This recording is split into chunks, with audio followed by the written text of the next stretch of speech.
여러분 안녕하십니까? 인간 행동과 사회환경 같이 문제 풀어볼 이수천입니다. 자, 우리 첫 시간입니다. 먼저 사회복지 실천과 인행사가 어떤 연관성이 있는지, 그리고 정신분석 이론가들에 대해서 같이 한번 문제로 만나보도록 하겠습니다. 자, 1번 문제입니다. 인간 발달에 대한 다음 설명 중 옳지 않은 것. 인간 발달에 대한 문제입니다. 인간 발달에 대한 기본적인 그런 방향성 같은 것들을 여러분 이제 머릿속에 많이 들어 있을 텐데 하나씩 보죠. 발달은 유전과 환경의 상호작용에 의해서 이루어진다. 그렇죠. 유전적인 요인도 있고 환경적인 요인도 있죠. 맞습니다. 발달은 전 생애에 걸쳐서 이루어진다. 예, 맞지요. 발달이 멈춰 있는 사람은 없지요. 그래서 전 생애를 거쳐서 발달이 이루어지고 전 생애마다 발달 과업이 있는 것을 우리가 기억할 수 있을 것입니다. 3번, 발달에는 결정적 시기가 있어 그 시기가 지나면 고른 발달에 영향을 끼친다. 예, 에릭슨이 점성 이론이라는 것을 이야기했죠. 점성론이라는 건 무엇입니까?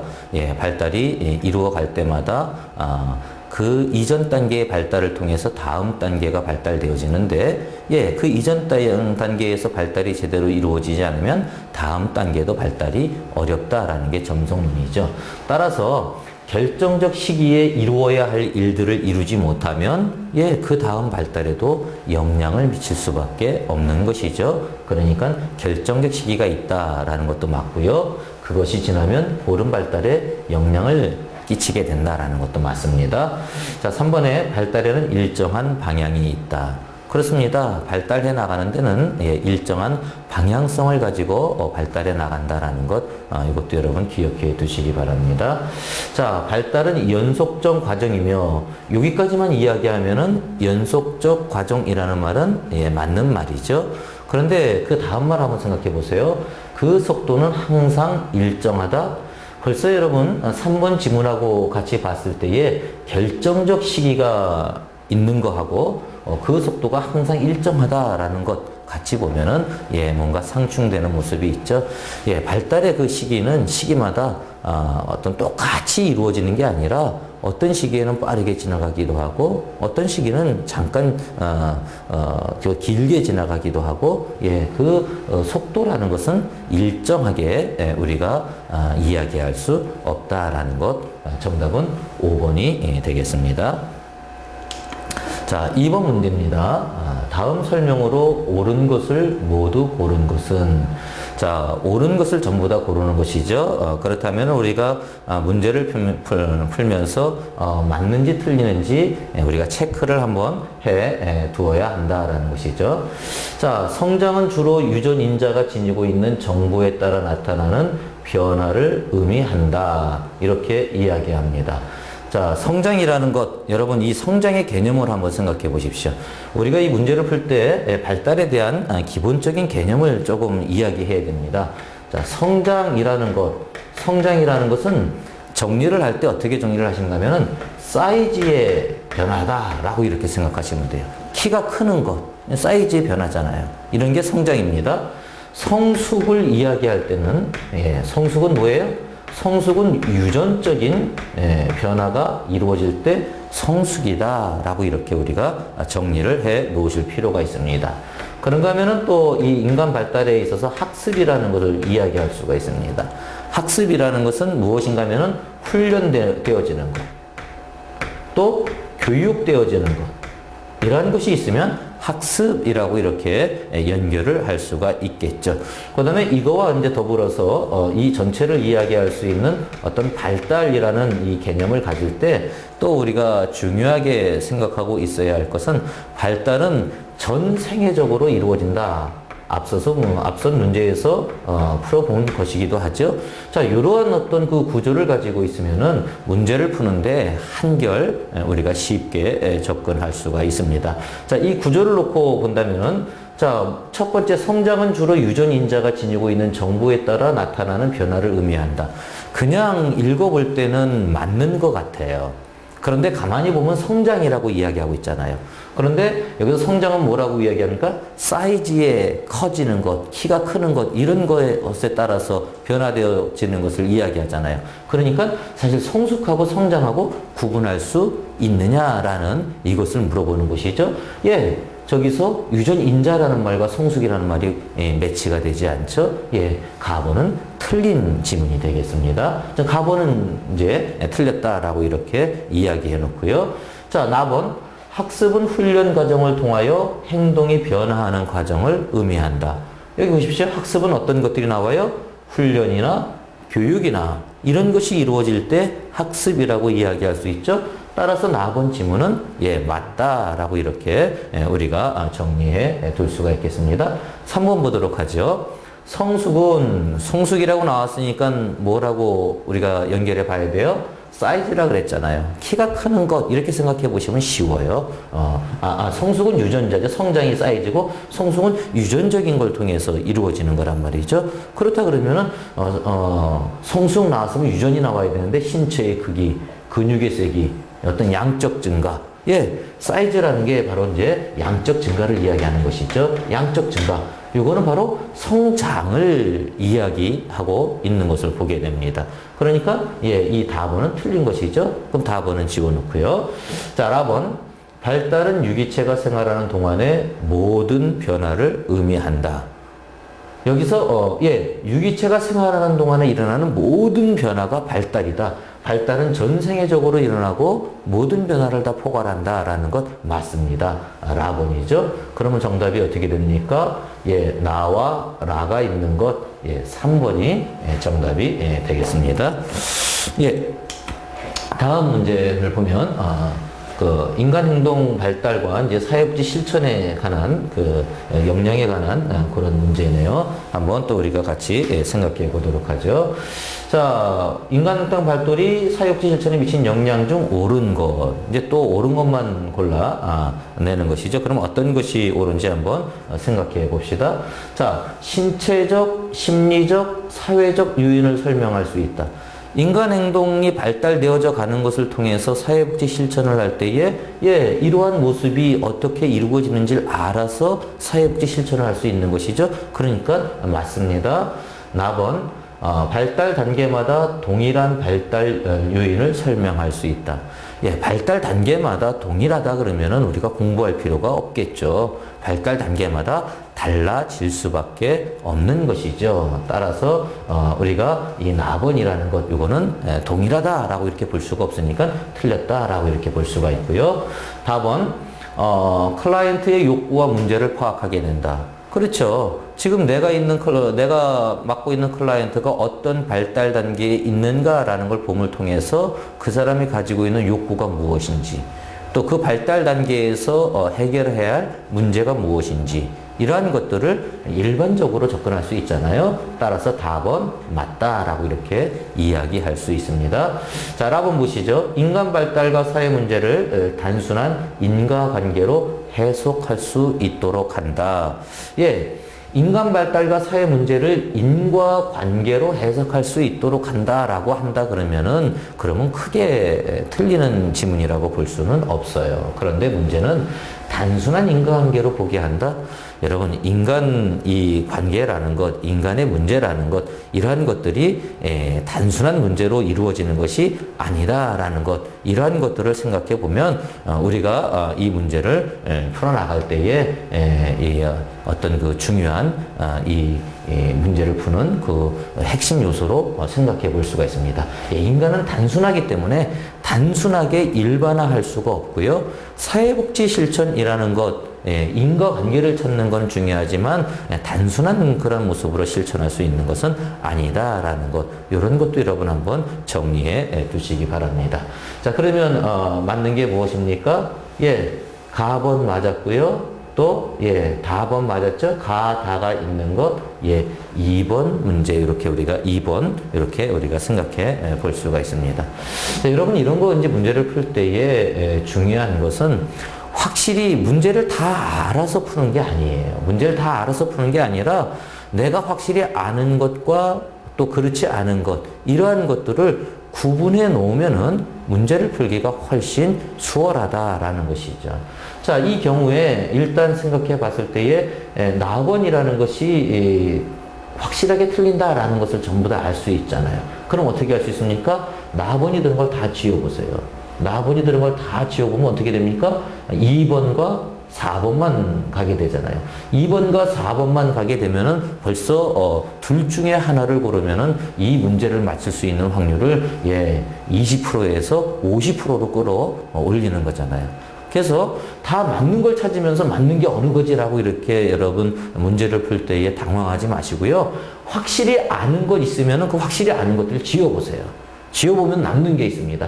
그럼 라번 같은 경우에 우리가 이제 생각해 볼 때에 이게 요거를 좀 이게 포함되나 안 되나 이렇게 좀 고민하게 되는데 근데 분명한 건 어떻게 볼 수 있어요? 가번이 확실하게 맞잖아요. 근데 여긴 가번이 안 들어있잖아요. 그러면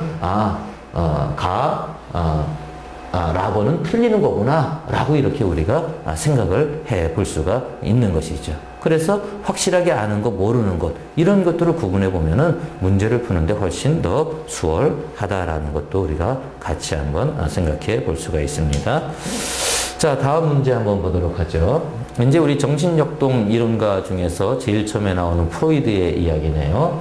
프로이드의 원초화에 대한 설명으로 옳은 것을 모두 고르시오 이렇게 되어집니다. 여러분 프로이드 하면은 머릿속에 그림이 일단 들어가 있어야 되죠. 머릿속에 그림이 있는데 원초화가 있고요. 그 다음에 자아가 있고요. 그 다음에 초자아가 있죠. 자, 그러면은 원초화는 뭐에 의해서 움직인다 그랬어요? 원초화는 본능에 의해서 쾌락의 원칙에 의해서 움직인다. 그리고 이 원초화에는 원초화는 어떤 성적 충동과 무의식 속에 있는 성적 충동과 공격성 이런 것들이 주로 관계되어지는 것이죠. 반면에 에고는 뭡니까? 현실의 원리에 의해서 하고자 하는 성격을 이루고자 하는 것 이것이 에고라고 이렇게 이야기할 수가 있습니다. 현실의 원리를 따르기 때문에 항상 이드와 원초화와 어떤 대립 관계가 이루어지고요. 그리고 이 성격의 이 3요소를 결국은 이제 관장을 해서 성격의 집행자 역할을 하는 게 에고다라는 것 여러분 아마 공부하시면서 정리해 두셨을 것입니다. 슈퍼에고는 무엇입니까? 도덕적 원리에 의해서 움직이는 게 슈퍼에고잖아요. 그래서 이 인생 초기 부모가 가지고 있는 가치관이나 기준들을 그대로 받아들이면서 슈퍼에고가 형성되어지기 시작하는데 양심이라 그럴지 해서 되는지 안 되는지 법적인 어떤 도덕적인 판단을 하게 하는 것 이게 슈퍼에고다라고 이렇게 이야기했죠. 이 그림이 이제 머릿속에 있으면은 문제를 푸는데 한결 수월하게 풀 수 있다라고 이렇게 우리가 생각해 볼 수가 있습니다. 자, 그러면 문제를 한번 풀어보도록 하죠. 자, 이드에 대한 원초화에 대한 것입니다. 현실의 원칙을 따르고 있다. 현실의 원칙을 따르는 건 누구라 그랬어요? 에고라 그랬죠. 이드는 본능에 따르고 있다라고 이렇게 이야기했습니다. 가 지문은 첫 번째부터 틀리네요. 그러면 가 지문 다 지워보세요. 가 지우면은 벌써 이 3번, 4번밖에 남지 않네요. 벌써 50%를 사실은 돼가는 거예요. 자, 나번 봅시다. 성격의 집행자 역할. 역시 에고 얘기잖아요. 성격의 집행자라는 것은 현실의 원리에 따라서 이 세 가지를 전체적으로 어떤 조정하는 그러한 현실의 어떤 성격을 대별해주는 그러한 모습을 이 에고가 하고 있다라고 우리가 정리를 해볼 수 있고요. 자, 부모의 사회적 가치와 이상을 동일시하면서 발달한다. 슈퍼 에고에 대한 이야기죠. 가, 나, 다 전부 틀렸네요. 그럼 뭐 보지도 않아도 라본이네 한번 보도록 하죠. 무의식에 존재한다. 그 빙산의 일각이라는 거 여러분 이 지정학적 구조, 이거는 정신 구조 이렇게 이야기하는데 그거를 여러분 많이 생각해 봤을 거예요. 그래서 이게 의식이고 이게 무의식이죠. 그리고 요 사이에서 왔다 갔다 하는 걸 뭐라 그래요? 전의식이라고 하죠. 그런데 이걸 그대로 이렇게 나누면 됩니다.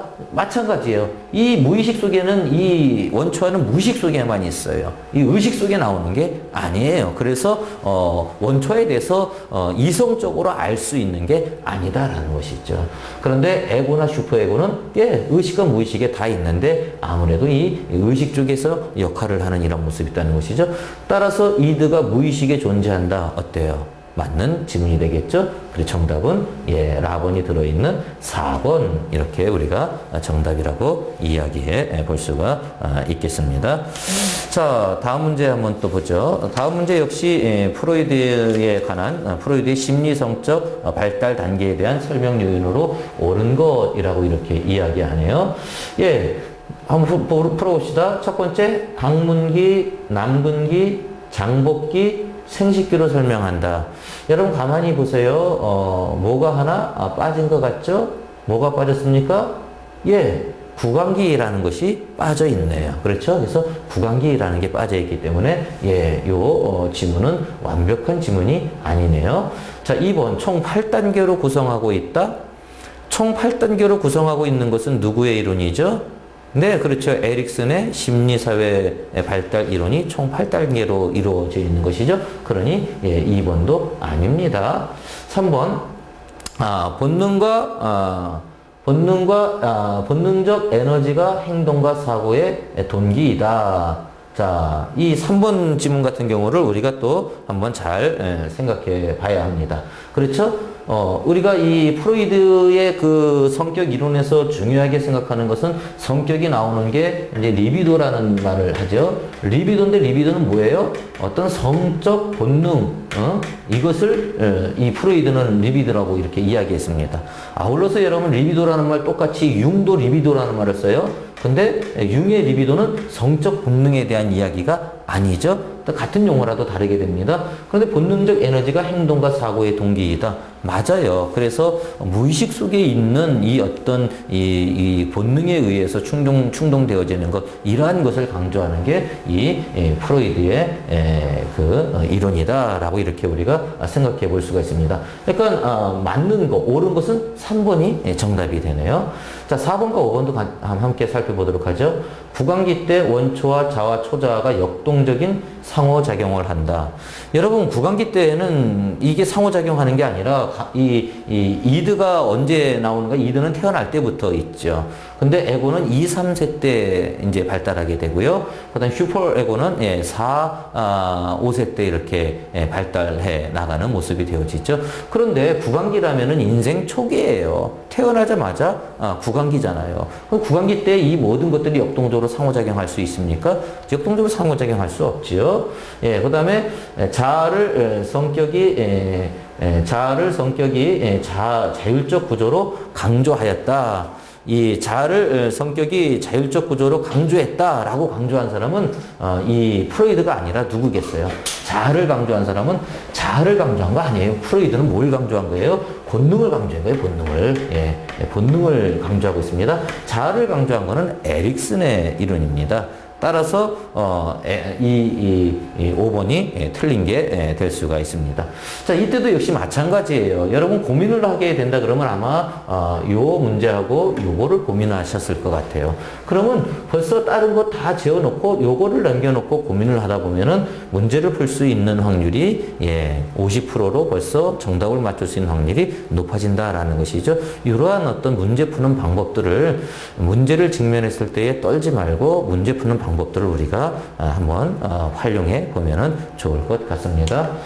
자, 이제 아까 이야기했던 그 에릭슨에 대한 질문이 나오고 있네요. 그러면 이제 에릭슨에 대한 이야기를 같이 문제를 통해서 한번 풀어보도록 합니다. 자, 에릭슨의 인간 발달에 대한 기본 가정으로 옳지 않은 거네요. 그러니까 틀린 거를 찾아보면 되네요. 자, 우리 한번 거꾸로 한번 쭉 올라가 보도록 하겠습니다. 라범은 이제 5번부터 한번 보겠습니다. 자신의 발달에 적절히 대처하지 못했다는 것을 깨닫는 통찰력 증진이 치료의 2차적 목적이다. 예, 정신역동 이론가들은 전부 다 이 통찰의 어떤 그 치료의 그 핵심을 두고 있어요. 그러니까, 역시 통찰이라는 것이 치료의 일차적인 모습이다. 예, 틀리지 않습니다. 자, 시간과 공간을 초월하여 자신이 언제나 동질적이고 연속적인 존재라는 인지를 갖는 것을 자아 정체감이라고 한다. 예, 지문이 굉장히 어렵지만 자아 정체감을 설명하는데 그렇게 틀린 말은 아니죠. 예, 맞습니다. 이 에릭슨이 이야기한 자아 정체감에 대한 이야기를 잘 이야기하고 있습니다. 3번을 보면 정체감에는 심리사회적 정체감과 개별적 정체감이 있다. 참, 정체감 여러 가지 이야기했을 텐데, 그렇게 이야기할 수도 있겠다라는 생각 들겠죠? 예, 잘 몰라도 일단은 정체감이라는 걸 이야기했다. 여기서도 자아 정체감을 이야기했다. 예, 정체감이라는 것을 이야기하고 있는 것을 볼 수가 있습니다. 맞습니다. 2번, 자아의 발달에 영향을 미치는 사회적 현상을 고려해야 한다. 에릭슨의 그 이론은 그 8단계의 그 심리사회 이론을 이야기하고 있잖아요. 이 8단계라는 것이 다 어떻게 보면 사회적 현상을 고려하고 있는 것을 보고 있죠. 그러니까 프로이트하고 다른 점이 바로 이런 점이 다른 점이다라고 이렇게 우리가 이해해 볼 수가 있겠습니다. 예, 맞습니다. 자, 1번 보십시오. 성격은 5세 이전에 형성되어진다. 만약 5세 이전에 형성되어지는 것으로 멈춘다라고 한다 그러면 에릭슨이 심리성적 발달 단계를 8단계로 이야기하면서 노년기까지 이야기할 이유가 없었겠죠. 따라서 저 1번 지문은 프로이트에게는 맞는 이야기지만 그러나 프로이트 이외의 학자들에게는 맞는 이야기가 되지 않지요. 따라서 1번이 옳지 않는 것 이렇게 이야기해 볼 수가 있습니다. 아울러 여러분 같이 함께 정리해 두실 것은 에릭슨이든 아들러든 기본적으로 정신역동 이론가들은요 인생 초기 부분에 관심을 갖는 건 맞습니다. 인생 초기 부분에 관심을 갖는 건 맞지만 프로이드를 제외하면은 다른 사람들은 인생 초기뿐만 아니라 그 이후 또 사회적 관계성 이러한 또 그다음에 자아 이러한 것들에 대해서도 관심을 가져간다라는 것을 여러분 기억해 보시면 프로이트와 구분할 수 있는 이러한 어떤 모습으로 문제를 푸는데 도움이 될 수 있을 것입니다. 1번 정답이고요. 다음 문제로 넘어가 보도록 하죠. 자, 에릭슨의 이론에서 심리사회 위기와 이런 위기를 성공적으로 해결한 뒤에 얻게 되는 능력이나 어떤 적성이 올바르게 연결되어진 것 이렇게 이야기하면서 근명성대 열등감 능력 이렇게 쭉 이야기하고 있습니다. 여러분들에게 제가 강조해드리고 싶은 것은 에릭슨의 심리성적 발달 단계에 대한 그 발달 그 8단계 있죠. 요건 아예 머릿속에 넣어놓고 계셔라 라고 이렇게 제가 부탁을 드리고 싶습니다. 단순히 에릭슨에 관련된 문제만 푸는데 도움이 되는 게 아니고요. 이제 이 이후로 쭉 가다 보면은 생애 주기별 어떤 그 발달에 따른 인간 모습들 이야기할 때 역시 그때 또 나오는 게 이 부분들이 또 나와요. 그래서 아예 이 부분은 머릿속에 아예 넣고 여러분 이 문제를 푸는 게 좋습니다.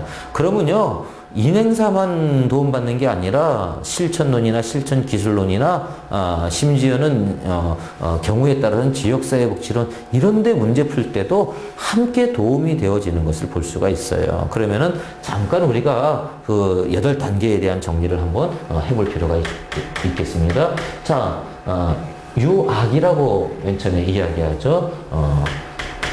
유아기. 자, 유아기냐 이런 이 용어를 쓰는 거는 그 중요하지 않아요. 언제쯤을 이야기하냐라는 거예요. 요 나이도 통일되진 않습니다. 대략 그때쯤이라고 이렇게 우리가 생각을 해 보면 돼요. 유아기 때 제일 먼저 이야기하는 게 뭐예요? 신뢰감 대 불신감 이야기하잖아요. 신뢰감 대 불신감을 이야기하고 이것이 잘 발달되어져 나갔을 때는 무엇을 이야기합니까? 희망을 갖게 되어지는 것. 이렇게 이야기하고 있죠. 자, 그 다음에 이제 초기 아동기. 초기 아동기 해도 되고 뭐 다른 말로 표현해도 됩니다. 한 2에서 한 4세 때쯤 되면은 이때는 뭡니까? 초기 아동기가 되어지면 이제 어떤 또래들과 함께하는 이러한 모습이 나타나게 되고 그다음에 이제 특히 이때 중요한 건 뭔가 하면 배변 훈련이나 뭐 이런 것들이 이제 이루어지고 그럴 때죠. 그러면서 어떤 것들이 이루어진가 하면 자율성이라는 것. 자율성이 발달 가업이 되고요. 그러면서 이것과 대치되는 수치심이라는 것이 또 발달 가업이 됩니다. 이것이 잘 되었다면은 앞에서 가진 그 희망에 대해서 자율이라는 걸 생각해 보세요. 자율성을 가짐을 통해서 어떤 의지를 발현해 나갈 수 있는 그러한 이제 모습이 이제 발달되어 나가게 되고요. 그 다음에 이제 초기 아동기가 지나서 우리가 이제 학령 전기라고 보통 이야기합니다. 학교 가기 전이라는 것이죠. 학년 전기를 통해서 한번 우리가 보면은 이때는 또래들과 어떤 그 놀면서 자기가 주도적이 되느냐 아니냐 이런 것들이 많이 문제가 되죠. 그래서 주도성이 제대로 이루어지지 않으면 제의식이라는 이러한 모습이 이루어진다라는 것이죠. 그리고 이 주도성이라는 걸 통해서 이제 결국은 뭐가 생겨나게 되는가 하면은 목적이라는 것을 이제 바라볼 수 있는 그러한 모습이 되어진다라는 것이죠. 그 다음에 이제 학령기가 되어지죠. 학령기가 되어지면은 학교 다니는 그러한 시기를 보통 학령기 합니다. 6에서 보통 12세 정도 이렇게 이야기하는데 학령기가 되어지면은 열심히 공부하는 이러한 모습들에 연결이 되죠. 근면성대. 또 어떤 모습을 갖게 됩니까? 근면성이 제대로 발현되면 좋은데 이거와 반대되는 게 열등감이라는 게 되어지죠. 자, 이런 근면성과 열등감이 잘 발달되어지면은 능력이라는 거, 무엇을 할 수 있는 능력이라는 이런 모습을 갖게 되고요. 학령기가 지난 다음에 이제 청소년기를 우리가 생각해 보면은 청소년기는 뭐 이제 나이들은 이제 뭐 다 이제 우리가 생각할 수 있는 거니까 이제 기록하지 않고요. 청소년기 하면은 여러분 일단 생각해 보는 게 자아 정체성이에요. 자아 정체감이 형성한 게 이때 발달 가업입니다. 근데 이게 이루어지지 않으면 어떤 모습이 이루어져요? 역할 혼란이 이루어지죠. 그리고 이 발달 가업이 잘 이루어졌을 때에 자아 정체감이 발달해짐을 통해서 어떤 성실이라는 이러한 그 긍정적인 요소를 얻게 되고요. 그 다음에 성인 초기, 뭐 청년기, 뭐 여러 가지로 이야기합니다. 또 뭐 성인기라고 이야기하기도 해요. 이때는 이제 결혼이나 이런 어떤 모습들이 이루어지는 것이죠. 어떤 친밀감이라는 것이 이루어지는 발달 가업이 되고요. 이 친밀감이 이루어지지 않을 때 어떤 것이 이루어집니까? 고립이라는 것이 이루어지죠. 그리고 이때 이제 이것을 잘 하게 되면은 사랑이라는 이런 어떤 어떤 목적이라는 것들을 이루게 되고요. 그 다음에 이제 중년기, 뭐 성인기, 뭐 장년기 다 좋습니다. 이때 되면은 뭔가 다음 세대에 무엇을 물려주는 생산성이라는 것이 중요하게 되죠. 근데 이 생산성을 잘 이루면 좋지만 생산을 잘 이루지 못하면은 침체라는 것을 맛보게 되고요. 그래서 이 생산성과 침체를 잘 이루면은 어떤 모습이 되는가 하면은 배려하는 이런 모습이 되어진다라는 것이죠. 자, 노년기라는 것은 이제 여러분 자아 통합이라는 것이 그냥 나오겠죠. 노년기에는 자기가 살아온 모든 것을 통틀어서 이제 모든 걸 정리하는 때이기 때문에 자아 통합이라고 이렇게 이야기하고요.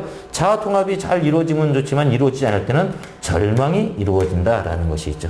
절망이 이루어지고 그 다음에 이 발달 단계를 잘하면은 지혜를 이루는 이러한 모습이 되어진다라는 것이죠.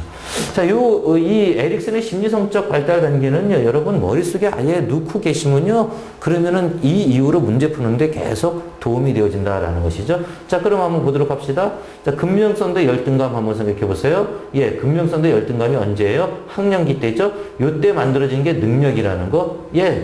바르게 연결된 거 벌써 여기서 1번에서 나오고 있네요. 따라서 정답은 어떻게 이야기할 수 있습니까? 1번이다 라고 이렇게 우리가 이야기할 수 있겠습니다. 자, 나머지 것들은 이제 전부 다 여기에서 다 틀리죠. 한번 이 정리에 따라서 한번 여러분 비교해 보시기 바랍니다. 자, 8번 문제 한번 보도록 하죠. 8번 문제는 이제 아들러에 대한 이야기네요. 아들러에 대한 이야기를 한번 살펴보면 아들러가 주장한 것쯤 맞지 않는 것이네요. 한번 1번부터 보도록 합시다. 열등감은 모든 사람에게 존재하지 않는다. 옳은 것이죠. 옳은 걸 찾는 거죠. 아들러는 열등감이 그 발전해 나갈 수 있는 열등감과 보상이라는 것 이렇게 이야기했잖아요. 열등감을 극복해 나가기 위한 나가다 보니까 발전해 나간다라고 이야기했잖아요. 열등감? 예, 이거 모든 사람에게 존재하지 않는다? 틀립니다. 존재합니다. 2번 유전 환경 요인이 성격에 미치는 영향을 인정하지 않았다. 이 아들러는 한 번 더 발전한 것이죠. 한 번 더 발전해서 이 유전과 환경적 요인까지 이렇게 생각을 해봤죠. 그래서 이게 영향 미친다라고 이야기했습니다. 그러니까 틀린 모습이 되죠. 자, 3번 지문을 보시면 생활 양식은 4, 5세경에 형성되어 이후에 지속적으로 변한다라고 이렇게 이야기하고 있습니다. 자, 4, 5세 때 뭐가 결정된다라는 이러한 것들, 이것은 프로이드의 이론하고 똑같습니다.